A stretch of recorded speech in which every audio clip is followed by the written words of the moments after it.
Constantinopla, año 548. Tras las puertas doradas del gran palacio, la respiración del imperio se contiene. Sobre un lecho cubierto de púrpura tiria, ese color que cuesta más que el oro y que solo los emperadores están autorizados a vestir. Una mujer agoniza con los ojos entreabiertos.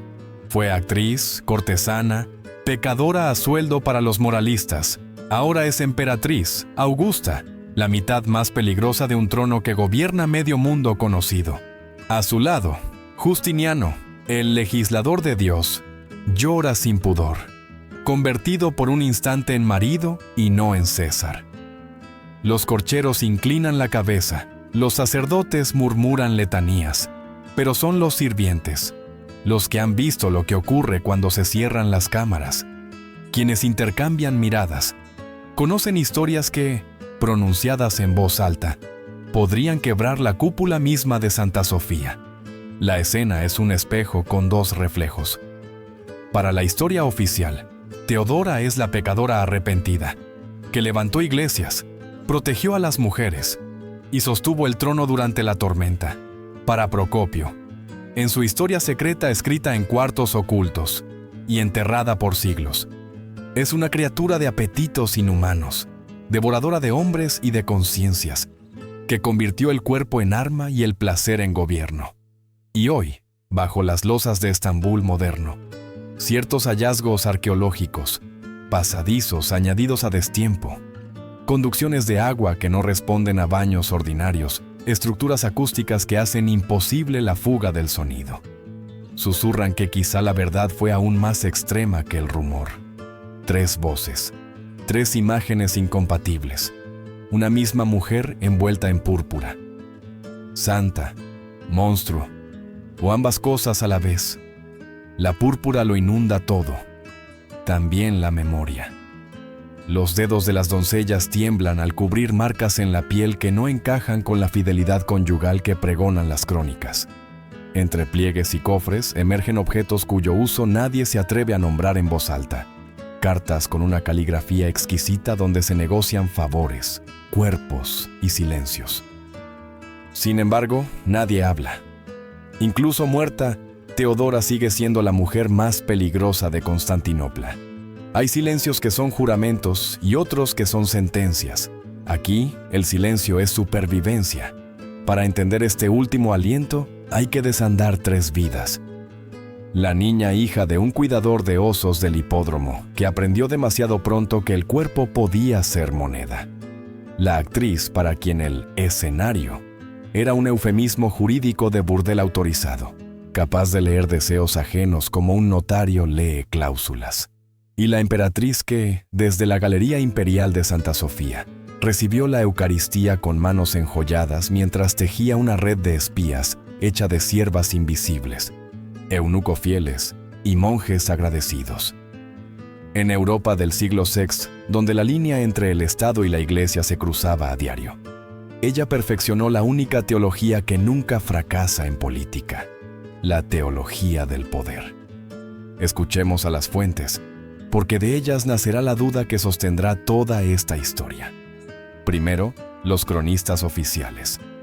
Teodora, ejemplo de penitencia, benefactora de hospitales y conventos, legisladora que alzó diques legales contra la trata y la prostitución forzada. Después, el Procopio clandestino, la misma Teodora que organizaba banquetes que desbordaban lo decible, que ordenó masacres con mano firme en la arena donde antaño fue humillada, que convirtió a generales y senadores en piezas movibles de un juego de humillación y dependencia. Por último, las piedras, reformas arquitectónicas selladas, piscinas escalonadas a temperaturas dispares, suelos con cámaras huecas y columnas que conducen la voz como si el mármol tuviera oídos. 3 relatos que no se cancelan sino que se retuercen entre sí, creando una figura imposible que, sin embargo, gobernó. El aliento de Teodora se acorta. Justiniano aprieta su mano derecha y esa imagen, el emperador reducido a viudo anticipado, es también un signo político. En Bizancio, la esposa imperial no es mero adorno. Comparte títulos, sella embajadas emite decretos con su propio sello. Europa heredará de este matrimonio una paradoja. El derecho que nos ordena, codificado por Justiniano, nace en una corte donde la frontera entre virtud pública y vicio privado se diluye como tinta en agua. Es menos válido el derecho porque su autor lloró por una mujer a la que Procopio llama monstruo. ¿O es precisamente esa contradicción la que funda nuestra modernidad, al fijar la ley por encima de la moral voluble? La cámara se acerca al rostro de la emperatriz. Bajo la luz del alba que entra por ventanas orientadas, dicen: a propósito, para que el primer rayo sea púrpura, la biografía se vuelve sacramento. Los sacerdotes le ofrecen la unción final. Teodora no confiesa nada que no sea confesable. Tal vez porque la culpa es inútil a estas alturas.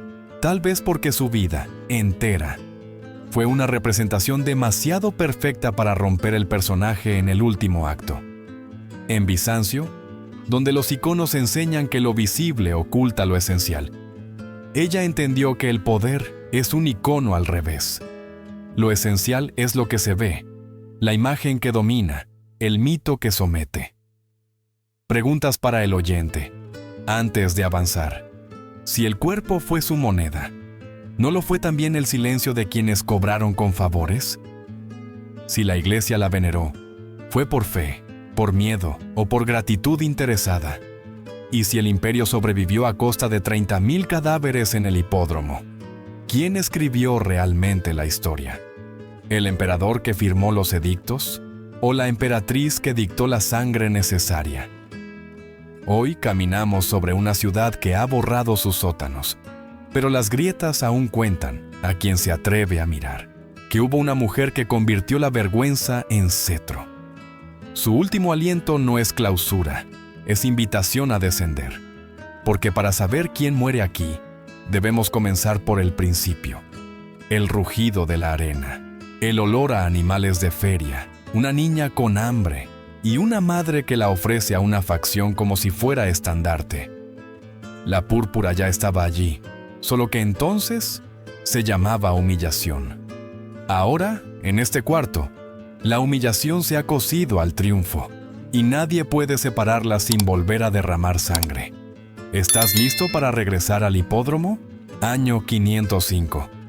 El rugido del hipódromo resuena como un monstruo insaciable en el corazón de Constantinopla. Entre las facciones que dividen a la ciudad, los verdes y los azules, hinchadas políticas y religiosas disfrazadas de pasiones deportivas, se juega el destino de 3 niñas que aún no entienden lo que significa ser mercancía.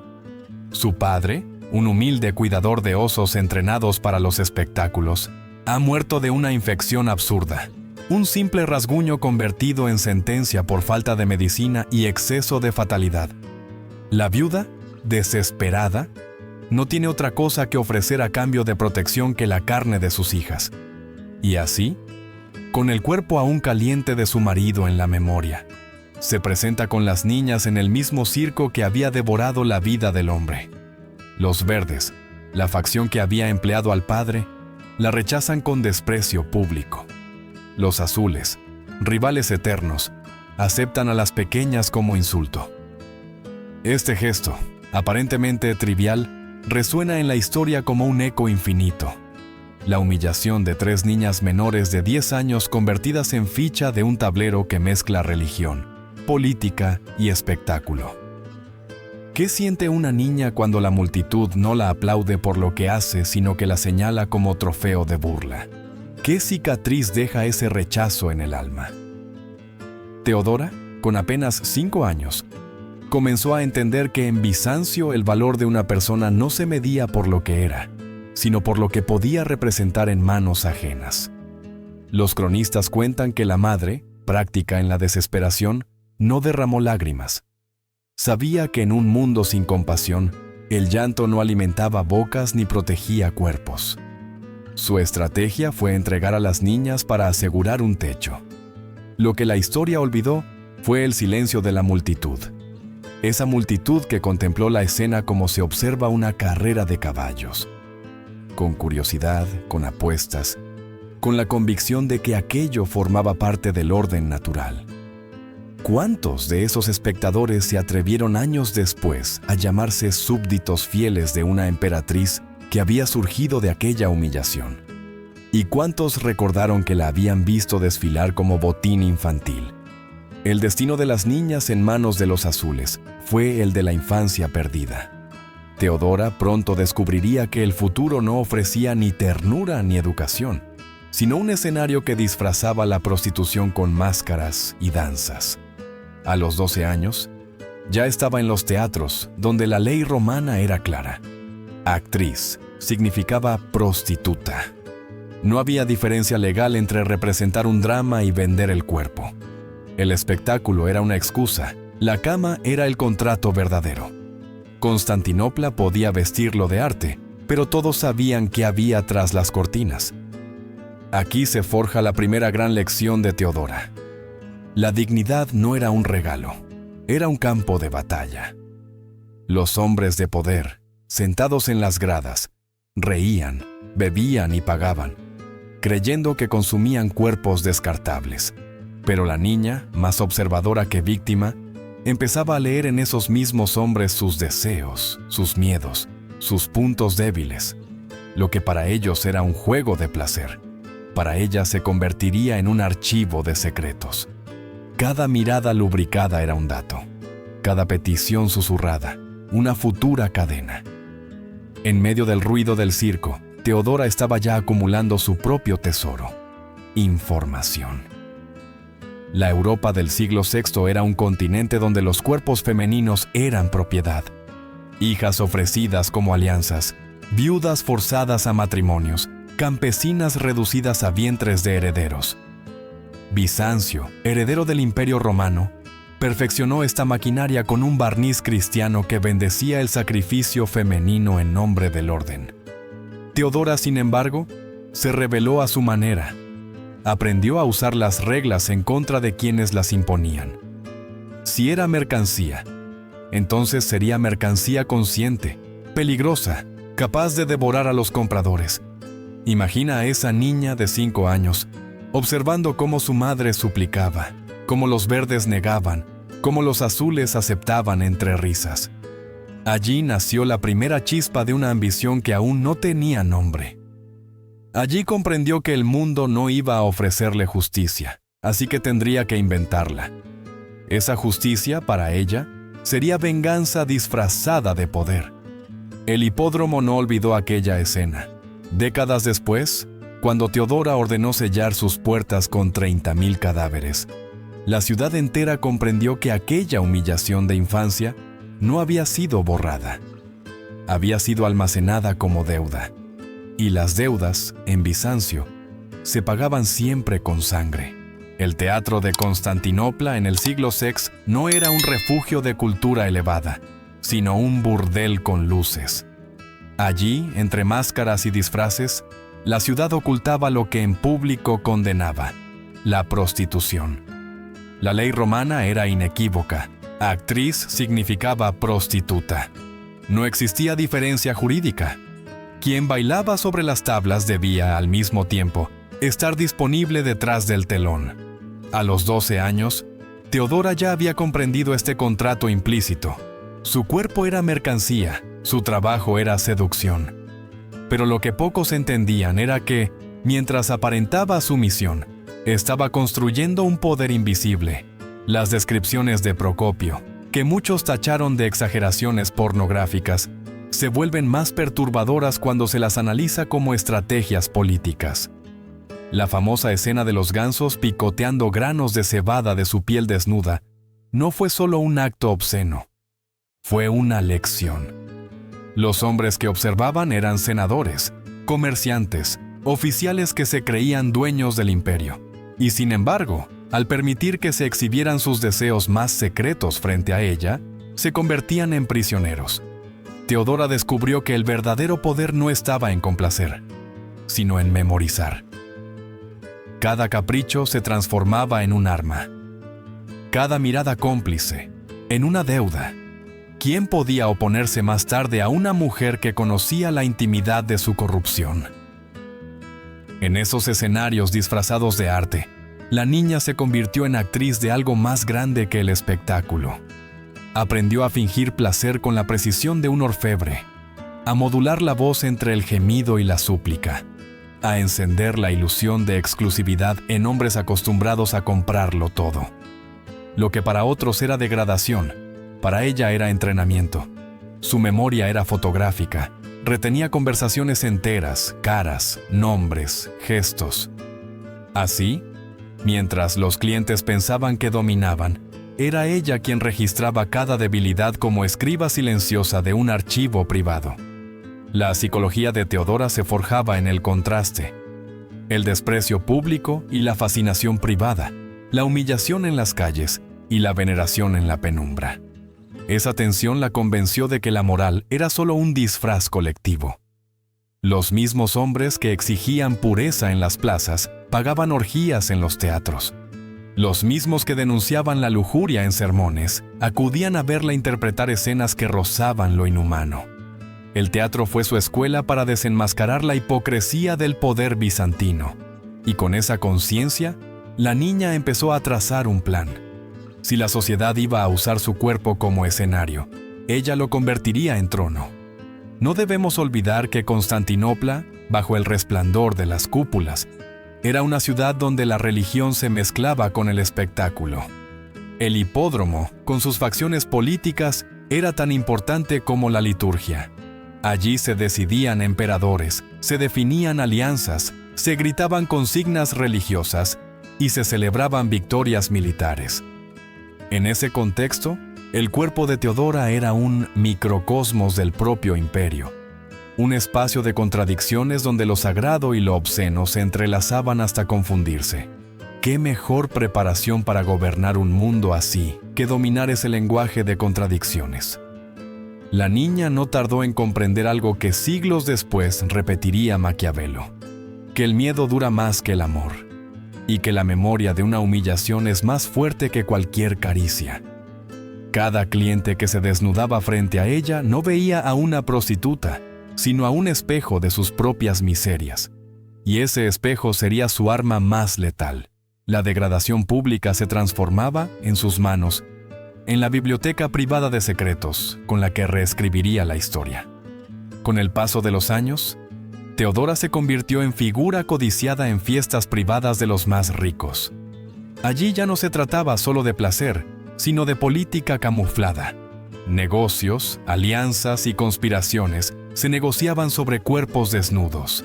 Ella escuchaba, callaba y archivaba. Fue en esos banquetes donde se forjó la cortesana que sabía más de Constantinopla que muchos senadores.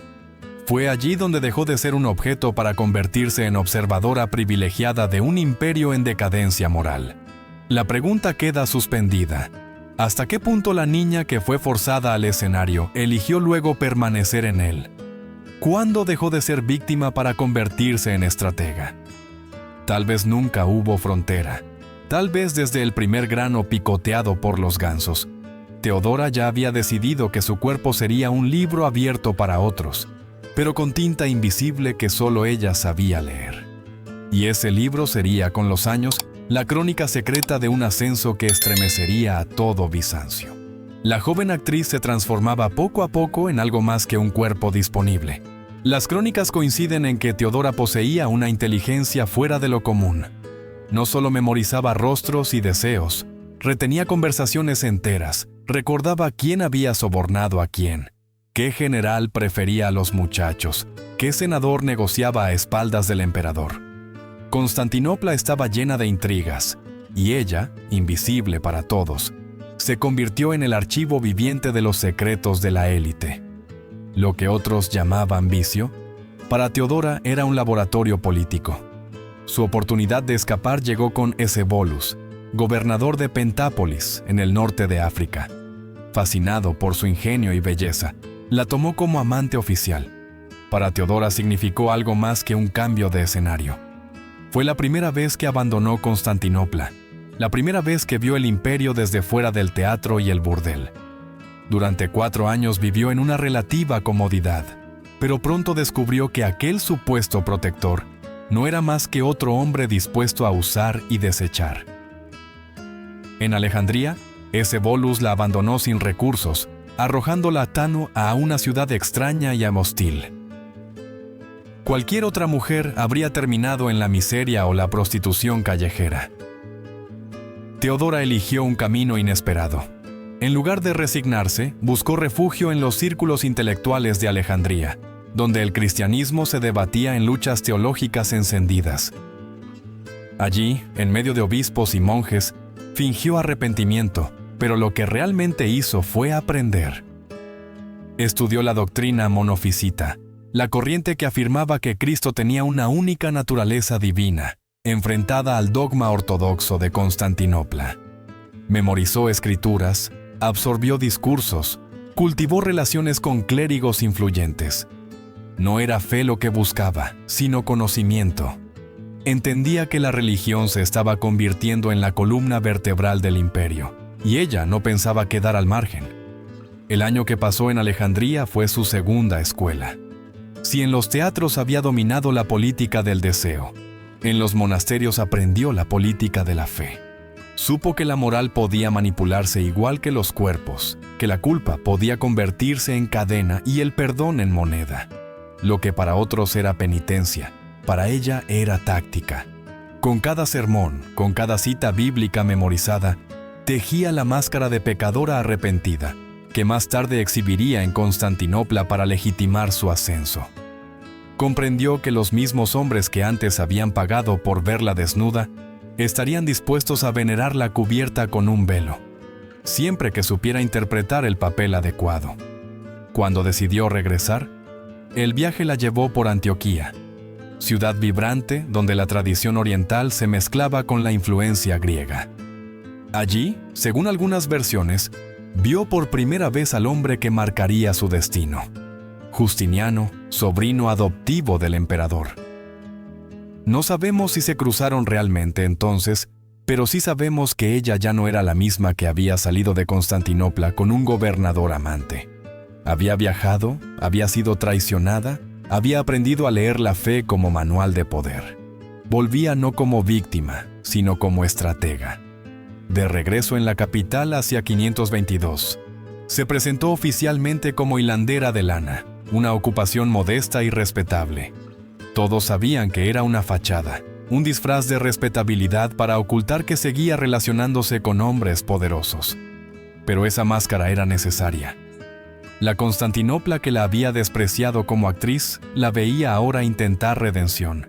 Y la ciudad, hipócrita hasta la médula, prefería a una pecadora arrepentida que a una cortesana altiva. Teodora lo sabía. En Bizancio no bastaba con tener poder, había que representar un papel comprensible para la sociedad. Ella ya dominaba ese arte. El contraste entre su vida anterior y la nueva etapa revelaba una capacidad única, la de reinventarse sin perder de vista la venganza. El teatro la había entrenado para fingir, la traición para endurecerse, la religión para disfrazarse. ¿Cuántas personas pueden sobrevivir a tanta caída sin quebrarse? Teodora no solo sobrevivió, convirtió cada fracaso en un escalón hacia arriba.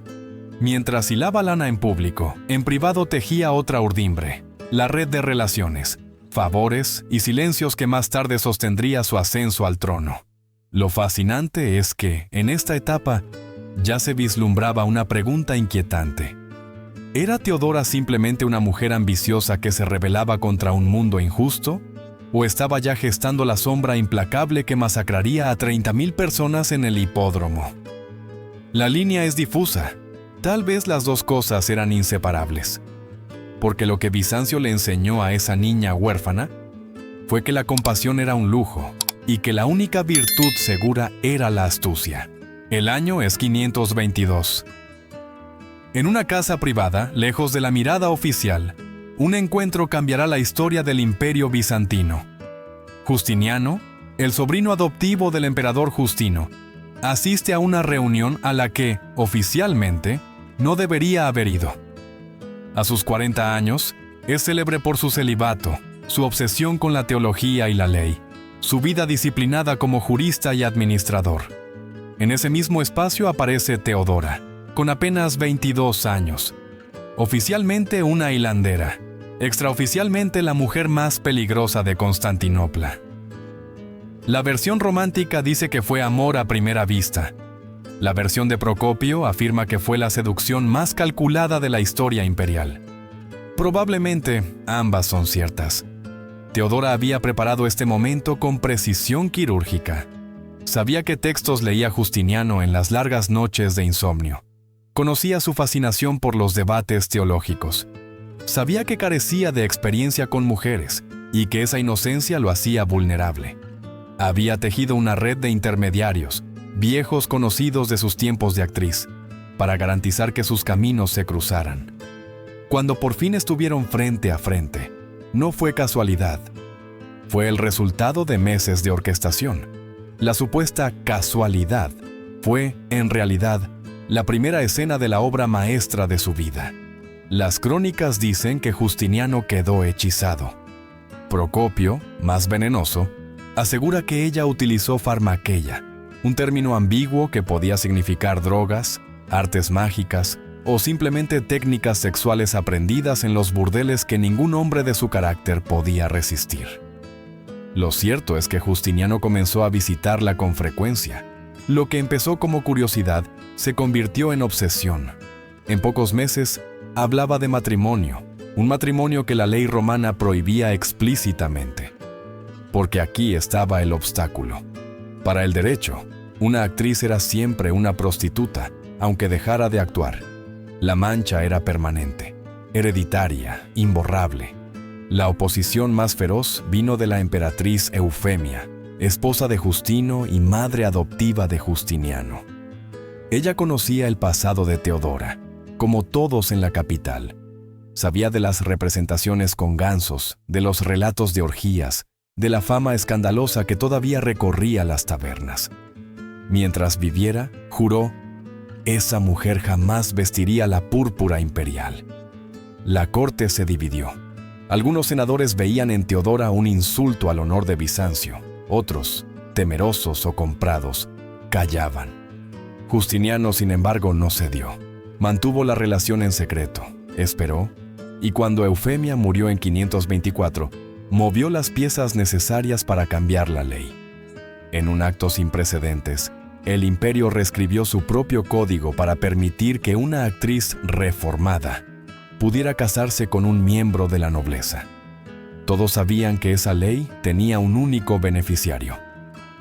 El escándalo fue monumental, una cortesana convertida en esposa de un futuro emperador. Y sin embargo, la boda en 525 se celebró con todo el boato imaginable. Teodora entró en Santa Sofía envuelta en sedas púrpura que valían provincias enteras y salió de allí como Augusta en potencia. Los dignatarios extranjeros que no conocían su pasado la creyeron de linaje noble. Los que sí lo sabían guardaron silencio. Teodora tenía archivos de sus secretos, recopilados desde su época de actriz. Así, el silencio no fue respeto, sino miedo. ¿Qué significaba este matrimonio para el imperio? Mucho más que un romance. Era la prueba de que la ley podía doblarse al deseo de un hombre poderoso. Era también la demostración de que la reputación, incluso la más manchada, podía blanquearse con el teatro adecuado de arrepentimiento y fe. Y sobre todo, era la entrada de una mujer con instintos de sobreviviente y mente de estratega en el corazón mismo del poder bizantino. Justiniano traía consigo las leyes que fundarían el derecho occidental. Teodora traía la astucia de quien había aprendido a sobrevivir entre humillación y lujuria. Juntos, formarían una pareja que marcaría la historia de Europa. En este punto, cabe una reflexión inevitable. ¿Fue Teodora simplemente una mujer ambiciosa que aprovechó la debilidad de un príncipe? ¿O fue Justiniano quien encontró en ella la fuerza que le faltaba? Porque lo que se avecinaba, revueltas, traiciones, reformas radicales, requería no solo un emperador legislador, sino una emperatriz capaz de mancharse las manos. Teodora ya había demostrado que podía hacerlo, y la historia pronto confirmaría que sin ella, Justiniano no habría sobrevivido ni siquiera a su primera gran crisis. El año 527 marca un giro irreversible. Con la muerte del emperador Justino, Justiniano asciende al trono y Teodora ya no es solo su esposa. Es Augusta, emperatriz en pleno derecho. No una consorte ornamental, sino una cosoberana con sello propio, corte propia y voz que resuena en los pasillos del poder. Por primera vez en la historia de Roma, una mujer nacida en los márgenes más bajos de la sociedad ocupa un lugar en el centro del imperio. El matrimonio escandaloso que había hecho temblar a los nobles se convierte ahora en institución. El brote de burla se transforma en silencio obligado. Constantinopla aprende que reírse de Teodora puede costar caro. La boda de 525 había sido un espectáculo en sí mismo. Los testigos describen a la novia envuelta en púrpura, rodeada de joyas que brillaban más que los mosaicos de Santa Sofía. Para la multitud, aquella imagen oficial era la de una pecadora redimida. El teatro de la fe funcionaba.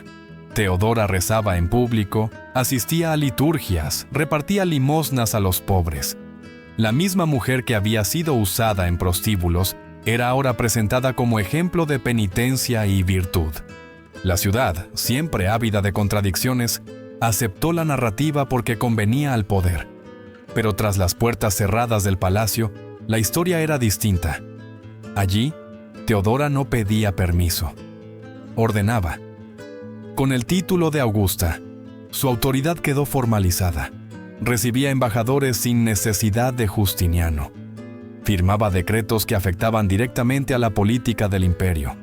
Manejaba su propio presupuesto y rodeaba su entorno con funcionarios que le debían fidelidad. En un mundo donde la ley prohibía incluso que senadores se casaran con actrices, aquella mujer había logrado que el propio derecho se doblara a su favor.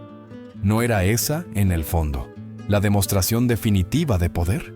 No solo había roto las reglas, las había reescrito. Pero lo más inquietante no era su autoridad pública, sino su rostro privado. Las crónicas, hostiles o fascinadas, hablan de una corte paralela dentro del mismo palacio. Una corte hecha de pasadizos secretos, arquitecturas adaptadas, cámaras insonorizadas. Allí se desenvolvía un mundo que contrastaba con la imagen piadosa de la emperatriz. Se rumorea que mantenía amantes, que premiaba a generales y obispos con ascensos después de encuentros íntimos, que movía las piezas de la política bizantina en función de favores personales.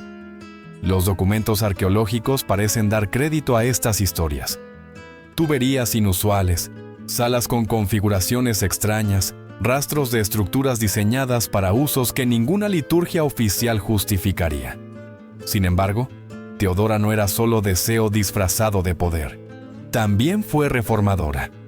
Bajo su mandato se promulgaron leyes que protegían a las mujeres contra la prostitución forzada, que endurecieron penas contra los proxenetas, que ofrecieron refugio a las víctimas. Para unos, era hipocresía, la antigua actriz levantando muros contra el oficio que había practicado.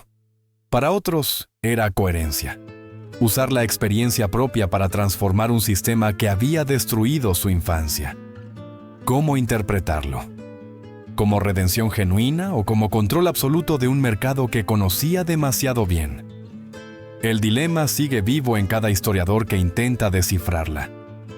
Europa, mientras tanto, observaba a Bizancio como modelo. En las monarquías occidentales, las reinas rara vez tenían poder real. En Constantinopla, Teodora mandaba casi tanto como su marido. La aristocracia romana, rígida y patriarcal, veía con horror cómo una mujer de pasado infame discutía con obispos sobre teología y debatía con senadores sobre leyes. Pero ese horror se convertía en obediencia, porque Teodora sabía usar el miedo como nadie.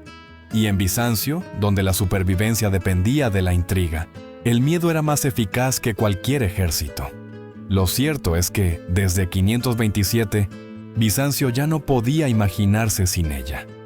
Justiniano podía escribir leyes eternas, pero era Teodora quien comprendía la psicología del pueblo y la brutalidad de la política.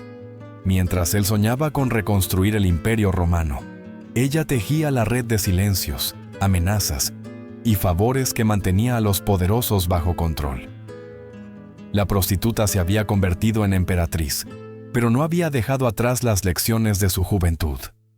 Seguía interpretando, solo que ahora el escenario era el trono más brillante del mundo. Y aquí surge la pregunta que aún resuena. ¿Qué define a un soberano? ¿La virtud proclamada o la eficacia del poder ejercido? Porque, con Teodora, el poder se volvió teatro. Y Constantinopla, fascinada y aterrada, no pudo apartar la mirada. El Palacio Imperial de Constantinopla era un universo de máscaras. De día, Teodora se mostraba como la augusta devota. Asistía a misa, besaba reliquias, discutía con obispos sobre la naturaleza de Cristo, financiaba conventos, organizaba procesiones, repartía limosnas a las viudas y huérfanos. Para la historia oficial, era la santa pecadora redimida. Pero de noche, las puertas se cerraban y otra corte, invisible a los ojos de los cronistas, cobraba vida. Allí, entre muros diseñados con pasadizos ocultos y salas insonorizadas, la emperatriz interpretaba un papel distinto, el de dueña de un teatro secreto donde el placer y la política se mezclaban hasta ser indistinguibles.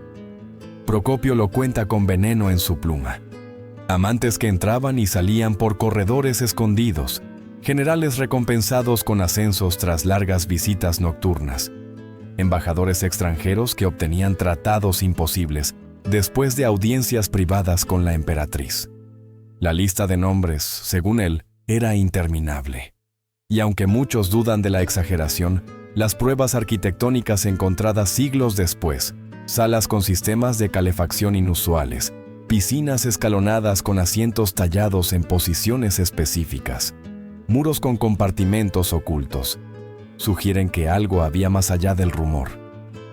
El poder de Teodora no se sustentaba solo en la ley que compartía con Justiniano, sino en un sistema paralelo de recompensas y castigos. El placer se convertía en moneda de negociación, el silencio en garantía de supervivencia. Los hombres que cruzaban las puertas de sus cámaras salían distintos. Unos ascendidos, otros temerosos, todos marcados. Y lo más inquietante era que ninguno podía hablar, porque en Bizancio, cuando la emperatriz sabía lo que hacías en la oscuridad, tu futuro dependía de su discreción. El miedo al escándalo era la cadena más fuerte. La contradicción era insoportable para quienes intentaban comprenderla. ¿Cómo podía la misma mujer que financiaba conventos organizar banquetes que recordaban a orgías paganas? ¿Cómo la protectora de las prostitutas podían al mismo tiempo reclutarlas para su corte secreta? La respuesta quizá esté en la psicología del poder. Teodora no veía contradicción, veía continuidad. Para ella, el cuerpo había sido la moneda que la salvó de niña, la herramienta que la sostuvo de joven y la llave que la llevó al trono. ¿Por qué dejar de usarlo ahora, cuando podía mantener en vilo a todo el imperio con una sola insinuación? El miedo de los cortesanos no era solo a lo que Teodora hacía, sino a lo que podía recordar. Porque cada encuentro, cada confesión en la penumbra, era almacenada como arma. Se dice que poseía documentos ocultos, cartas comprometedores, registros detallados de conversaciones íntimas, una red de secretos más peligrosa que cualquier ejército. ¿Acaso no es esa la esencia misma de Bizancio, un imperio donde el poder real se juega en las sombras más que en los campos de batalla? Para comprender su lógica, hay que recordar la cultura de la época. Constantinopla era la Roma cristiana, pero también la heredera de un imperio que había divinizado el espectáculo. El circo, el teatro, la iglesia. 3 escenarios distintos, la misma necesidad de representación. Teodora dominaba ese lenguaje como nadie. En público, la máscara de santa. En privado, la máscara de dominadora. Y en ambas, la misma actriz, consciente de que lo esencial no era la verdad, sino el efecto que producía en los demás. El dilema sigue vivo. ¿Eran aquellos amantes cómplices voluntarios o víctimas de coerción? ¿Podía alguien en su sano juicio decirle no a la emperatriz? Esa sombra moral no se ha disipado en 15 siglos. Lo único seguro es que el miedo y el silencio mantuvieron el sistema funcionando. Bizancio prefería callar antes que enfrentarse a la mujer que había demostrado que podía transformar humillación en trono, y placer en cadena. La doble vida de Teodora fue, en realidad, una única vida. La de una estratega que comprendió que todo en el imperio, la ley, la fe, el deseo, podía manipularse como una obra de teatro. Y como toda obra, requería un clímax. Ese clímax llegaría con sangre y fuego, en la mayor rebelión que Constantinopla había visto jamás. Enero de 532. Constantinopla arde. El rugido de la multitud sacude los cimientos del hipódromo. Lo que comenzó como una protesta contra impuestos se ha convertido en una rebelión de proporciones bíblicas. Los disturbios de Nicá. Durante 5 días, las facciones verdes y azules, enemigas irreconciliables, han dejado de lado su odio para unirse contra el emperador. Las llamas consumen medio barrio imperial. Las iglesias caen. El Senado murmura sobre deponer a Justiniano. Dentro del palacio el emperador tiembla. Cargado de oro y joyas, planea huir. La dinastía, el imperio, todo está a punto de colapsar. Y entonces entra Teodora, no como esposa suplicante, sino como general sin armas, como la voz de la voluntad absoluta. La escena es legendaria. Los cortesanos empacan, los soldados desertan. Justiniano se hunde en la duda, pero ella se adelanta, vestida en púrpura, y pronuncia las palabras que aún hoy estremecen. El púrpura es un buen sudario.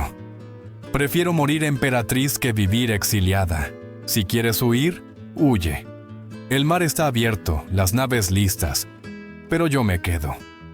Con esas frases, Bizancio cambia de rumbo.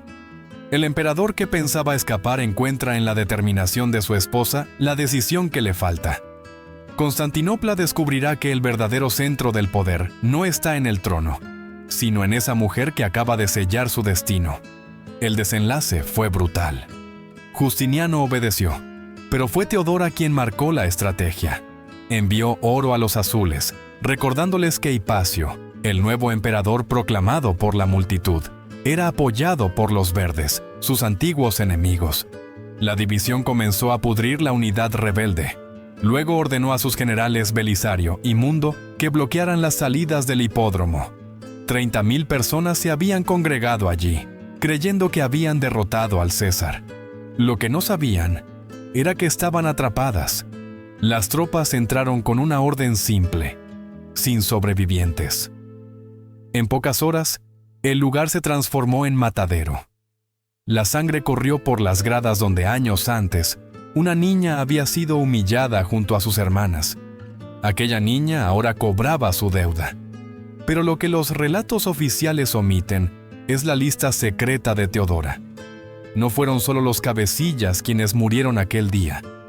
También cayeron senadores que habían despreciado a la actriz que fue, comerciantes que se habían burlado de la cortesana, sacerdotes que habían predicado contra su matrimonio. El motín fue la excusa perfecta para ajustar cuentas personales. Constantinopla aprendió que Teodora no olvidaba. Cada humillación era una marca escrita en tinta invisible, lista para volverse sentencia en el momento adecuado. El impacto psicológico fue devastador. El pueblo entendió que la emperatriz podía asesinar a 30.000 personas y seguir rezando al día siguiente como si nada hubiera pasado. El Senado, aterrado, se sometió en silencio. Los cronistas, incluso los hostiles, reconocieron la magnitud de su poder. Justiniano, que había vacilado en la hora crítica, salió fortalecido. Pero todos sabían que había sobrevivido porque su esposa se negó a ceder. Fue Teodora quien mantuvo la corona en su sitio, aunque fuera bañada en sangre. Europa entera tomó nota. En un continente donde las reinas raramente tenían más voz que la de la corte, Bizancio mostraba a una emperatriz capaz de decidir la muerte de decenas de miles con una frase. El mensaje era claro. El poder no tenía género, tenía voluntad. Y en ese sentido, Teodora era más emperador que el propio Justiniano. Los teólogos podrían discutir eternamente sobre la naturaleza de Cristo. Lo que nadie discutía en ese momento era que el destino del imperio dependía de la decisión de una mujer. El hipódromo, escenario de su niñez humillada, se convirtió en la tumba colectiva de sus enemigos. Allí, donde había visto a su madre ofrecerla como mercancía, ahora descansaban miles de cadáveres que le garantizaban el trono. La historia se cerraba en un círculo de sangre. ¿Fue venganza o cálculo político? Probablemente ambas. Lo cierto es que, desde aquel día, el imperio comprendió que Teodora no solo sabía gobernar, sabía destruir. Y en Bizancio, eso era más importante que cualquier sermón. Tras la masacre de Nicá, Constantinopla despertó en silencio. El humo aún flotaba sobre los escombros, pero la ciudad entendió que una nueva orden se había impuesto, el orden de Teodora. A partir de entonces, su poder dejó de ser discutido. No se trataba solo de la sangre derramada en el hipódromo, sino de la red invisible que empezó a extender por todo el imperio. Un tejido de ojos y oídos que convertía cada susurro en un informe y cada deseo en un arma. Bizancio, ciudad de intrigas eternas, se transformó bajo ella en una telaraña donde todos estaban atrapados. La clave fue el ejército de los invisibles, criadas, eunucos, prostitutas reformadas y niños huérfanos a quienes ella había salvado de las calles. Nadie sospechaba de ellos, y precisamente por eso eran perfectos espías. Las sirvientas escuchaban lo que se decía en las alcobas de los senadores. Los eunucos administraban las cámaras privadas y conocían las rutinas íntimas de sus amos. Las antiguas actrices ocupaban ahora puestos estratégicos en casas nobles, y los huérfanos educados por Teodora eran colocados como secretarios o doncellas en familias influyentes. Todos tenían una deuda de gratitud con la emperatriz, y su lealtad no era hacia el imperio, sino hacia ella. El resultado fue un sistema de información tan preciso que ni los servicios secretos modernos dejarían de envidiar. Teodora sabía qué obispo bebía demasiado, y qué confesiones escapaban entre copas de vino. Qué general murmuraba contra el emperador en la intimidad. Qué senador ocultaba amantes en conventos apartados. Todo quedaba registrado. Y lo más inquietante, no siempre usaba esa información de inmediato. Guardaba secretos durante años, esperando el momento exacto para destruir a un adversario con una revelación. El miedo se volvió omnipresente, porque nadie podía saber cuándo su propio pecado se convertiría en cuchillo. Los testimonios cuentan que tenía salas repletas de documentos codificados, donde se almacenaban cartas, confesiones y registros de sobornos. Si alguien osaba contradecirla en público, al día siguiente recibía una visita discreta, una carta anónima con pruebas de su doble vida, un rumor soltado en el mercado, un arresto que nadie podía detener. No hacía falta degollar a los enemigos. Bastaba con dejarlos desnudos frente a la opinión pública. Y en una sociedad obsesionada con la moral cristiana, ser acusado de corrupción sexual o herejía era peor que la muerte. Pero Teodora no se conformó con vigilar a su propia ciudad. Extendió sus tentáculos más allá de Bizancio. Las cartas que intercambiaba con reinas y nobles extranjeras contenían mensajes cifrados sobre movimientos de tropas y alianzas secretas. Los monasterios que ella financiaba en Siria, Egipto y Palestina no eran solo lugares de oración, eran puestos de observación. Monjes agradecidos le enviaban noticias sobre cosechas, rebeliones y maniobras de gobernadores. Así, Teodora transformó la fe en instrumento de espionaje. El rezo y la traición se mezclaban en un mismo pergamino. La sombra de su poder alcanzaba incluso a los embajadores extranjeros. Se cuenta que, en un banquete, mencionó detalles íntimos de un tratado secreto que apenas horas antes había sido discutido en privado. Los conspiradores palidecieron. Comprendieron que ya estaban muertos. No hacía falta que ella levantara un dedo. La certeza de que lo sabía todo era suficiente para paralizar. ¿Qué general podía alzarse contra el emperador, sabiendo que la emperatriz tenía en sus manos pruebas de sus peores pecados? ¿Qué obispo podía predicar contra ella, sabiendo que bastaba con una palabra suya para exponer sus vicios más ocultos? Europa occidental, aún sumida en reinos fragmentados y cortes rudimentarias, habría considerado imposible semejante sistema. Pero en Bizancio, donde el arte de la intriga era ciencia, Teodora elevó la manipulación a categoría de imperio. La ciudad entera aprendió a callar.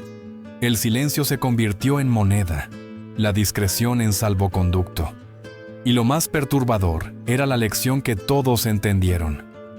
La emperatriz no necesitaba ejércitos para dominar, porque su verdadera arma era el miedo constante a que cualquier secreto pudiera salir a la luz. El precio del poder absoluto era vivir en un teatro de sombras. Nadie hablaba en voz alta, porque las paredes podían escuchar. Nadie confiaba en nadie, porque cualquier esclavo podía ser informante. Teodora había convertido la capital del cristianismo en un escenario de paranoia perpetua. El imperio estaba gobernado por dos personas: Justiniano a través de la ley y Teodora a través del silencio. Y el silencio, en Bizancio, era más fuerte que cualquier espada. El tiempo, implacable incluso con los poderosos, alcanzó a Teodora en el año 548. Los médicos no tenían nombre exacto para el mal que la consumía, aunque hoy se sospecha que fue un cáncer de ovario. Durante 2 años, ocultó los síntomas con maquillaje, con vestidos que disfrazaban la delgadez y con la misma voluntad de hierro que la había sostenido desde niña. Pero la enfermedad fue más fuerte que las máscaras, y la emperatriz, que había sobrevivido a humillaciones, conspiraciones y masacres, se enfrentaba ahora a un enemigo imposible de manipular. Constantinopla se estremeció. La mujer que había infundido miedo a 30.000 almas en el hipódromo estaba agonizando en su lecho púrpura. El final fue un espectáculo cuidadosamente orquestado, como si incluso la muerte fuera parte de su representación. Testigos vieron cómo se quemaban documentos en hornos durante días, archivos de secretos acumulados durante décadas. Algunos sirvientes desaparecieron, enviados a provincias lejanas o silenciados para siempre. Otros fueron recompensados con cargos, comprados con ascensos que aseguraban su lealtad. Teodora recibía visitas selectas: senadores, obispos, generales. Unos salían llorando, otros aterrados, otros jurando fidelidad eterna. Nadie contó jamás lo que ocurrió en esas habitaciones, pero las consecuencias se sintieron durante generaciones. Murmuraban que bastaba una mirada suya, ya consumida por la enfermedad, para quebrar la voluntad de los hombres más duros del imperio. El amanecer del 28 de junio llegó como ella lo había planeado. Las ventanas de su cámara estaban alineadas para que la primera luz bañara el lecho con un resplandor púrpura. Justiniano sostenía su mano y lloraba abiertamente, sin preocuparse ya por la dignidad imperial. Los sacerdotes la ungieron. Ella confesó pecados menores y recibió los sacramentos con serenidad. No mencionó las orgías, ni los pasadizos, ni los cadáveres del hipódromo. Murió como santa a los ojos de la iglesia, con palabras que resonaron como epitafio: no me arrepiento, o el púrpura basta. Ambos finales, registrados en distintas versiones, son perfectamente verosímiles para ella. El funeral fue deslumbrante. Constantinopla nunca había visto nada semejante. La procesión se extendió por kilómetros. Las campanas de todas las iglesias sonaron durante 3 días, y el pueblo acudió en masa, unos para llorarla, otros para asegurarse de que realmente estaba muerta. El cuerpo, preparado con técnicas aprendidas de Egipto, fue expuesto en ropajes que valían más que un ejército. Y sin embargo, el entierro fue privado, sellado con mecanismos que impedían volver a abrir la tumba. Lo que se llevó a la sepultura quedó oculto para siempre. Tras su muerte, el poder de Teodora no desapareció. Documentos preparados de antemano se publicaron para elevar a aliados y destruir a enemigos. Un senador que celebró demasiado pronto fue hallado envenenado pocos días después. Justiniano, devastado, nunca volvió a casarse, pese a la urgencia de herederos. Conservó intactos los aposentos de su esposa, prohibiendo a cualquiera entrar. Durante 17 años más, gobernó como sombra de sí mismo. levantando iglesias como si la arquitectura pudiera resucitarla. Murió llamando su nombre, prisionero de una mujer que había convertido su vida en espectáculo. El legado de Teodora es una herida abierta en la historia. Para unos, fue la santa que protegió a las mujeres, reformó las leyes y sostuvo a su esposo en el momento más crítico. Para otros, fue la depredadora que usó el sexo como arma, el miedo como herramienta y la crueldad como sistema. Pero tal vez lo más inquietante es que ambas visiones pueden ser ciertas. Fue víctima y verdugo, mártir y monstruo, redentora y pecadora. La hija del cuidador de osos que terminó dictando leyes que aún influyen en el derecho occidental. La actriz que fingió placer hasta convertirlo en arma. La emperatriz que murió venerada como santa. Mientras los sirvientes que preparaban su cadáver reconocían las marcas que desmentían la pureza. 500 años después, excavaciones en Estambul revelaron cámaras selladas, restos de estructuras inexplicables, mosaicos con símbolos ocultos. La sombra de Teodora persiste, y quizás esa sea su mayor victoria, que aún hoy, 15 siglos después, seguimos discutiendo si fue santa o monstruo, víctima o arquitecta de su destino. Lo cierto es que tomó la púrpura, el color de la humillación de su infancia, y lo transformó en símbolo de triunfo. Ella no solo vistió púrpura, se convirtió en púrpura. Y aquí la pregunta final para ti, oyente. ¿Cómo debemos recordar a Teodora? ¿Como la santa protectora que la Iglesia canonizó?